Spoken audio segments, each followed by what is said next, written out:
عبداللہ بن عمر بن عاص رضی اللہ عنہما سے مروی حدیث ہے مسند امام احمد میں صحیح سند کے ساتھ، پیارے پیغمبر نے کہا اللہ نے اپنے بندوں پر دن رات میں 5 نمازیں فرض کی ہیں، من حافظ علیہا، جس نے 5 نمازوں پر محافظت کر لی، محافظت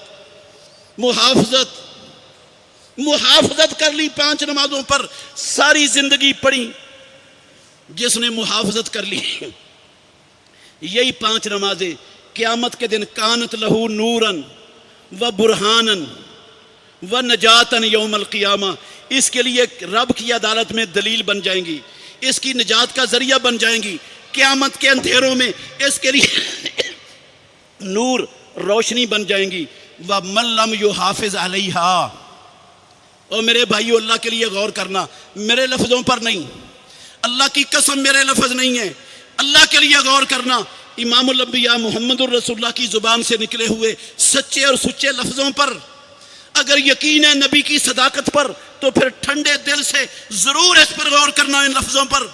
آپ نے فرمایا وَمَن لَّمْ يُحَافِظْ عَلَيْهَا، جس بندے نے 5 وقت کی نمازوں کی محافظت نہ کی، کہلائے وہ اپنے آپ کو مومن، کہلائے مسلمان، صدوائے اپنے آپ کو اہل سنت، صدوائے اپنے آپ کو اہل حدیث، کرے دعوے عشق رسول کے، محبت رسول کے، صدقے واری قربان کے، لگائے نعرے من لم یحافظ علیہا، جس نے دن رات میں 5 وقت کی نمازوں کی محافظت نہ کی، لم تکن لہو نورن، یہ دعوے، یہ قربانیاں، یہ حج، یہ زکاتیں، یہ صدقے خیرات، اللہ کی قسم لم تکن لہو نورن، یہ قیامت کے اندھیروں میں اس کے لیے روشنی نہیں بنیں گے، ولا نجاتن ولا برہانن، رب کی عدالت میں دلیل نہیں بنیں گے، ولا نجاتن، نجات کا ذریعہ نہیں بنیں گے۔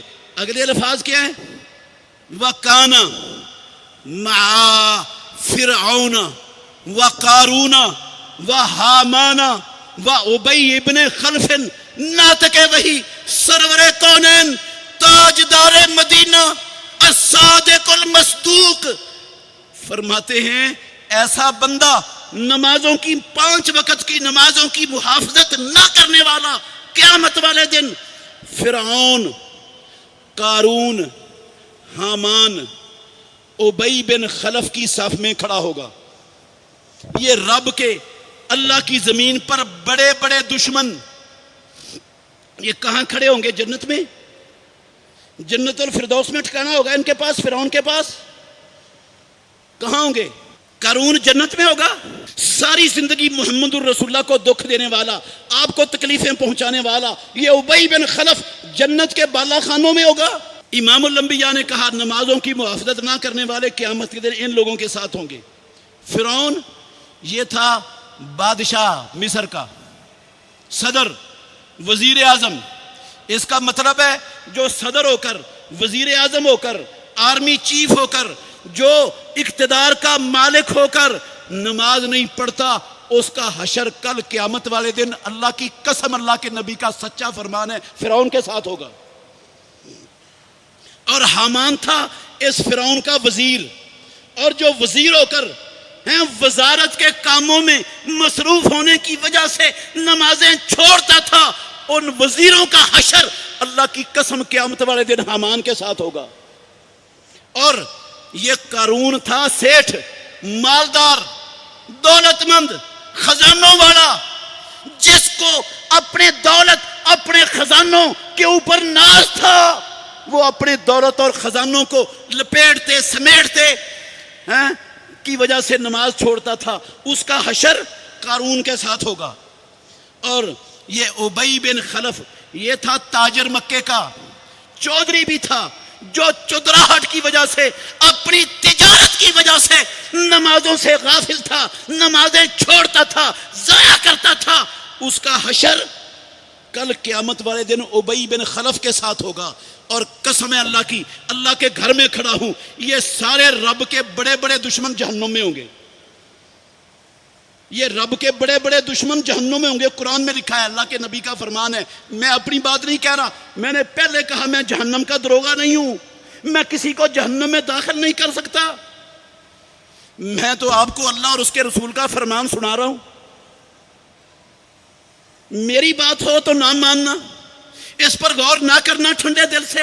اگر اس نبی کی بات ہے جس نبی کی زبان پر ہمیں یقین ہے کہ اس زبان سے غلط لفظ نہیں نکل سکتا، تو پھر میرے بھائیو ٹھنڈے دل سے غور ضرور کرنا پڑے گا، مجھے آپ کو بھی غور کرنا پڑے گا، مجھے بھی۔ ہم کہاں کھڑے، ہم نے کیا کمایا ہے، کیا کما رہے ہیں، کیا سنوار رہے ہیں، کیا برباد کر رہے ہیں ہم؟ ممکن ہے یہ بات؟ کیا خیال ہے، ممکن ہے یہ بات کہ محمد الرسول اللہ صلی اللہ علیہ وسلم کی بات غلط ہو جائے؟ ممکن ہے، ممکن ہے۔ قسم اللہ کی، سارے کائنات کا نظام درم برم ہو سکتا ہے، سورج چاند ستارے بکھر سکتے ہیں، آسمان پھٹ سکتا ہے، آسمان ٹکڑے ٹکڑے ہو کر زمین پر گر سکتا ہے، زمین پھٹ سکتی ہے، یہ آپ کی دکانیں، مکانات، یہ ریزہ ریزہ ہو کے فیکٹریاں، کارخانے، پہاڑ ہوا میں اڑ سکتے ہیں۔ قسم ہے پروردگار کی، محمد الرسول اللہ کی زبان سے نکلے ہوئے لفظ کبھی غلط نہیں ہو سکتے۔ اللہ کے نبی کے لفظ ہیں، میرے لفظ نہ سمجھنا ان کو۔ اس لیے میرے محترم بھائیوں، میری گزارش ہے، دیکھیں جس نبی کا ہم نے کلمہ پڑھا ہے اس نبی کی کیفیت کیا تھی؟ یہ بھی صحیح بخاری کی حدیث ہے۔ ہماری ماں کہتی ہیں اللہ کے نبی کو اپنی طبیعت میں افاقہ ہوا، مقرر کیا ہوا تھا ابو بکر صدیق کو کہ آپ کی غیر موجودگی میں جماعتیں کروائے۔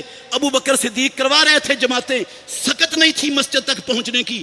جب افاقہ محسوس کیا نا، آپ کو اندازہ ہوا میں مسجد تک جا سکتا ہوں، کہا مجھے مسجد میں لے جاؤ۔ ابو بکر جماعت کے لیے کھڑے ہو گئے، اور ادھر امام الانبیاء کو ایک کندھے سے سہارا حضرت علی نے دیا، دوسری کندھے سے سہارا دوسرے صحابی نے دیا، اور لے جا رہے ہیں رسول اللہ صلی اللہ علیہ وسلم کو مسجد کی طرف۔ اللہ کے گھر میں کھڑا ہوں، اٹھاؤ صحیح بخاری۔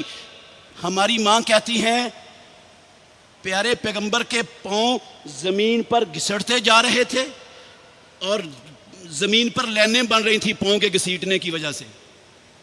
مطلب ہے اللہ کے نبی کے جسم میں اتنی سکت نہیں تھی کہ اللہ کے نبی خود اپنا پاؤں مبارک اٹھا کے آگے رکھ سکتے۔